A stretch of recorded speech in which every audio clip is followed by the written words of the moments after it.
Welcome to today's current affairs analysis. This is for 21st and 22nd February and I am Shantanu. So this is the first news. This is regarding the indelible ink, which is a purple stain which is put on fingers of the voters in the election in India, and this is going to be replaced by invisible ink. This indelible ink was manufactured by Mysore Plants and Varnish Limited, and they had monopoly over this production. This is in use since 1962 election. The new invisible ink will be a chemical which can be washed up after 48 hours, and this use the principle of fluorescence, that means they will glow when exposed to ultraviolet light. Moving on to the next news, this is regarding the permanent resident certificate, which creates a lot of hot air in Arunachal Pradesh. That means permanent resident certificate to 6 communities that don't enjoy ST status in Arunachal Pradesh. However, they are enjoying ST status in Assam. So ये जो SC, ST और जो OBC criteria है, ये universally true नहीं है for the whole India. मानो किसी एक कम्युनिटी को आपने SC बुलाया और SC मान लिया किसी एक स्टेट में, तो इसका मतलब ये नहीं कि वही same community is regarded as SC throughout the India. No, ये नहीं होता. अगर किसी एक रीजन के लिए आपने किसी एक कम्युनिटी को SC मान लिया, तो इसका मतलब है कि वही एक रीजन में उसी कम्युनिटी को आप SC बोलोगे, बाकी किसी जगह पे नहीं. Okay, so that is creating the main conflict here. So they are classified as non-Arunachal Pradesh ST or non-OPST. They are Adivasi, Deori, Gorkha, Missing, Moran and Sanowal Kachari.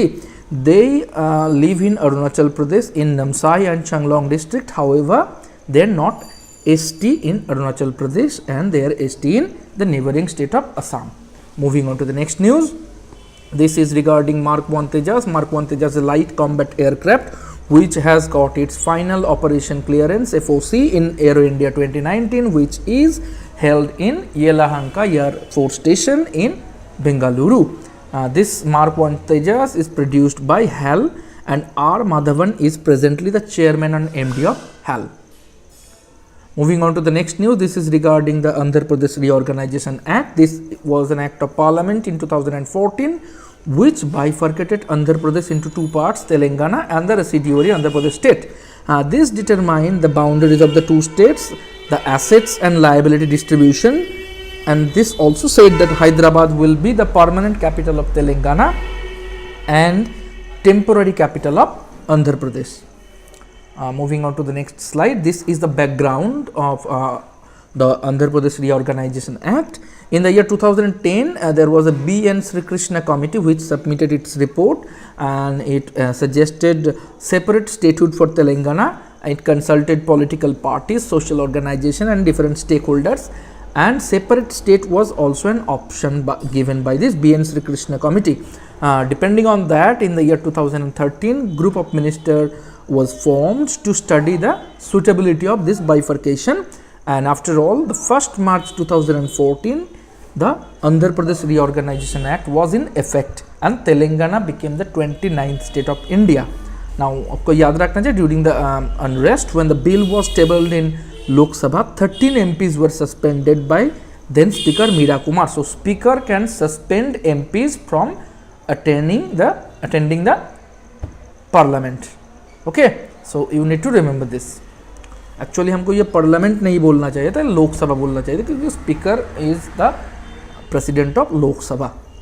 Moving on to the next slide, this is regarding the article 3 which is the backbone when you are considering about reorganising a state.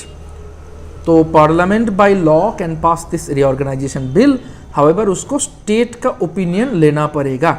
हालांकि state का जो opinion है that is not binding on the parliament law. ऐसे ही हुआ था इसी case में भी. Andhra Pradesh state legislative assembly and state legislative councils clearly expressed their opinion against this bifurcation, but this law got passed in parliament and this became an act later. So this was the first instance when a state in India was reorganised even after the assembly has given opinion against it. तो ये आपको याद रखना चाहिए. Moving on to the next topic, this is regarding Facebook. Facebook is committed to protect the user data and it aims to remove the barriers and take the ideas of individuals to as many people as possible. So Facebook is basically a platform in which you can share and spread your ideas. India is the second largest market for Facebook. यहाँ पे Facebook ने क्या बोला कि Facebook will maintain transparency in terms of data and ensure that people will have to have control over their data while creating the value out of the data. तो data और value के बीच में difference क्या है कि जो ये मतलब आप उसको कैसे यूज़ कर रहे हो. Okay, it lies in the context. So आप अगर किसी का नाम पूछा और वो उसका एज आपको बता दिया तो वो जो दिया वो एक डेटा है, but is it valuable to you? No, because आपने तो पूछा उसका नाम.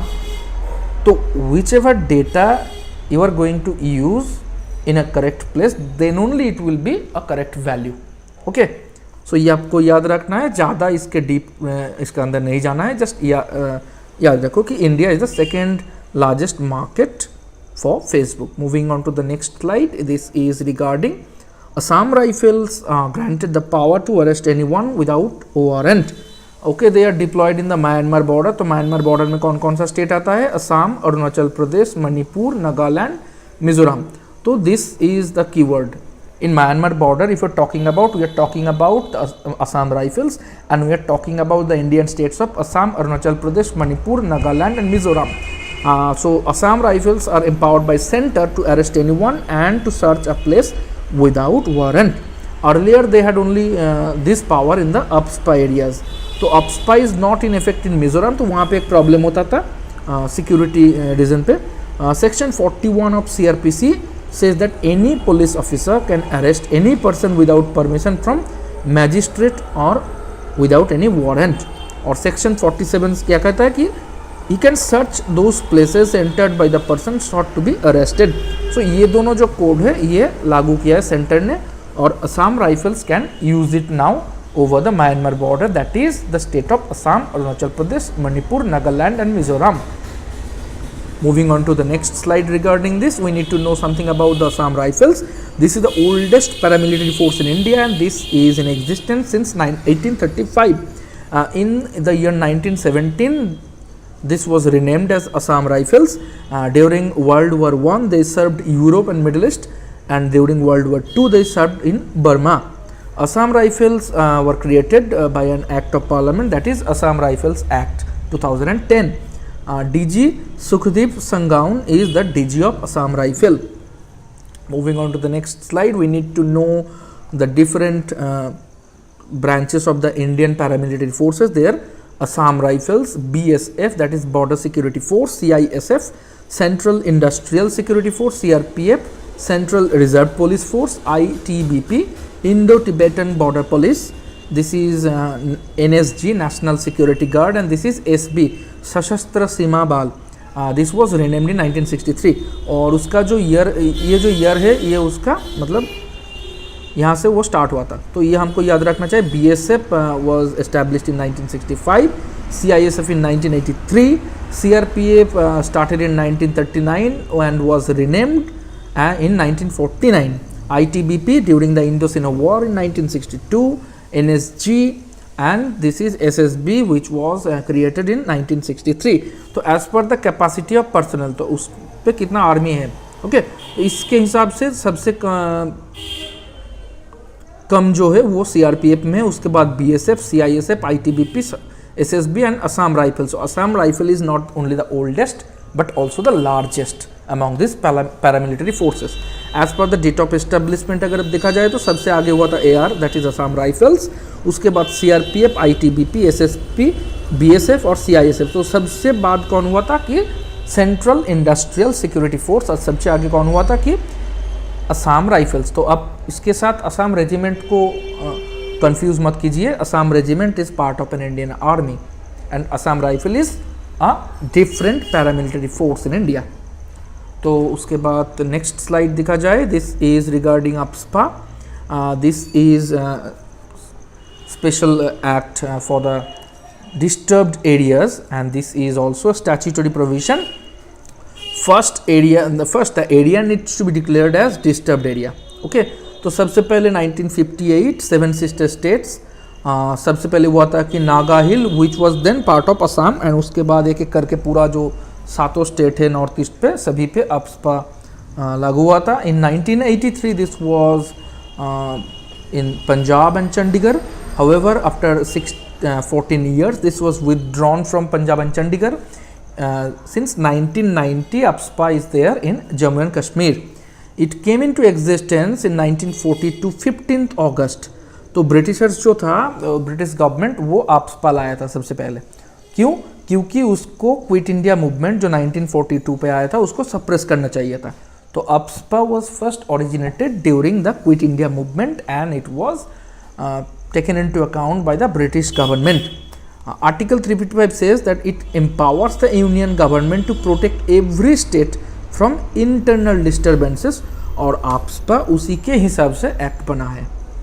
Okay, so APSPA is having a constitutional provision as per Article 355 which empowers the union government to protect every state from their internal disturbances. तो सबसे पहले आपको जो करना होगा कि उस स्टेट को आपको डिस्टर्ब्ड एरिया डिक्लेयर करना होगा.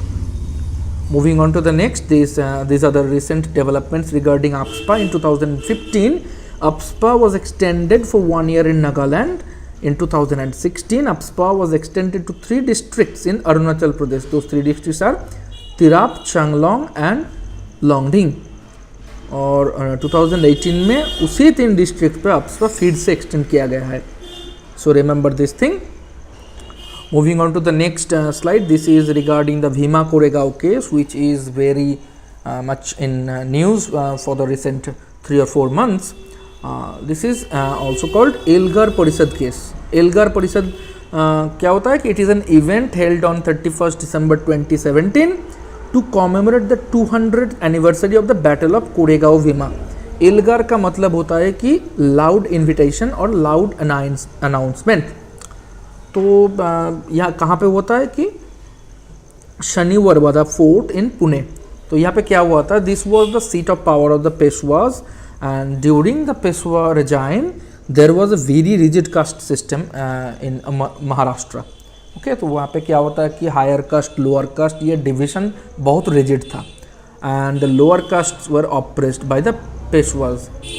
तो in 1818 Maratha Dalits that is the lower caste under the British East India Company they beat the Maratha Peshwas and every year since then they celebrate this to commemorate their victory over the Maratha Peshwas.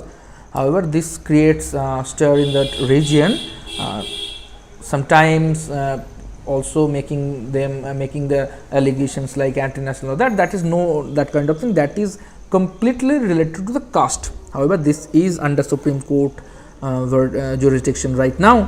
So we must not think anything beyond it. So this was the part, that means this Bhima Koregaon battle, this was the part of the third Anglo-Maratha war.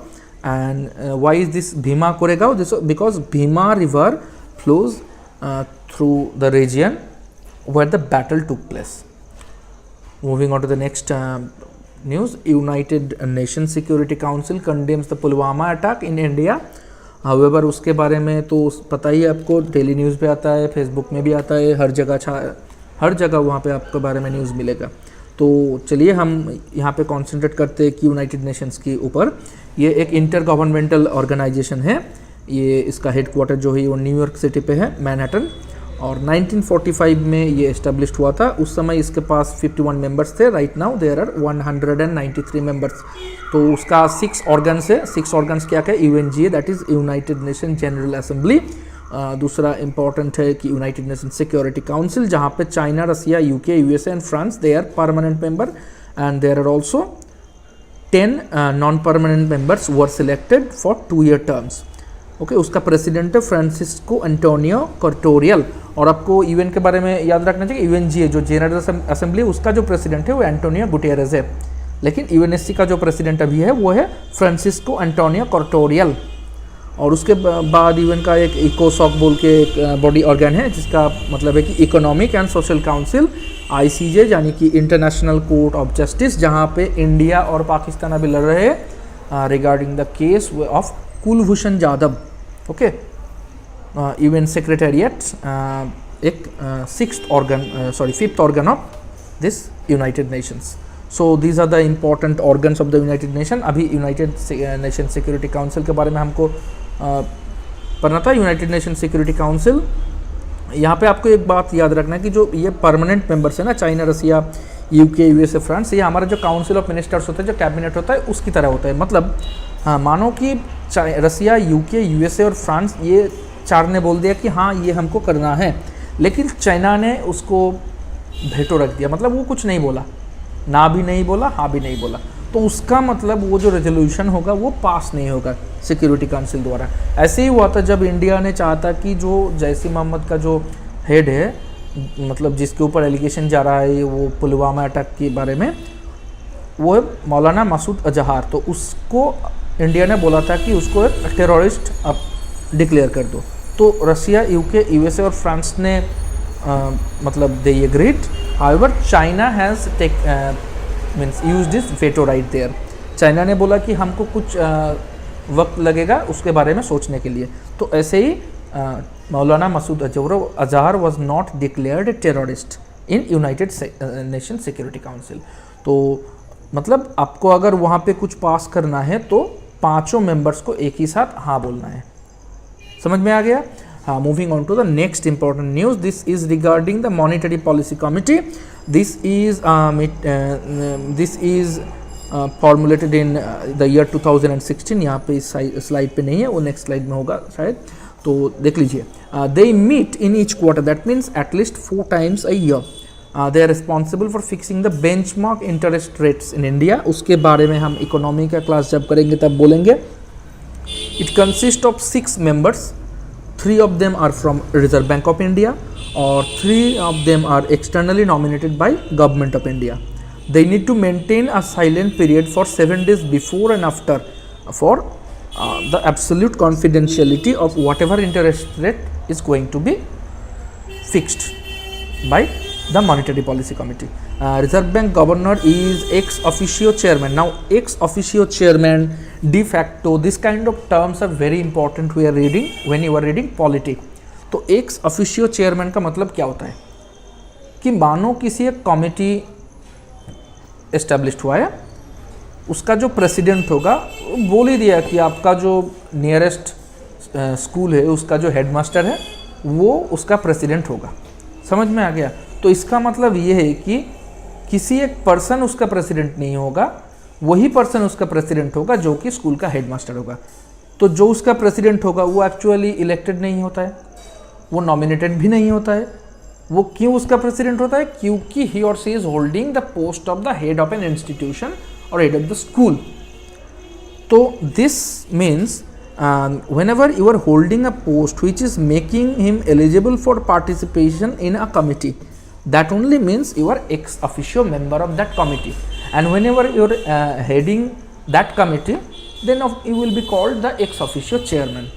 तो अब chairman होता है क्योंकि आप किसी post hold कर रहे हैं और that post is making you eligible.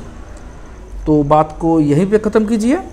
Majority decision is always taken during the monetary policy committee meetings.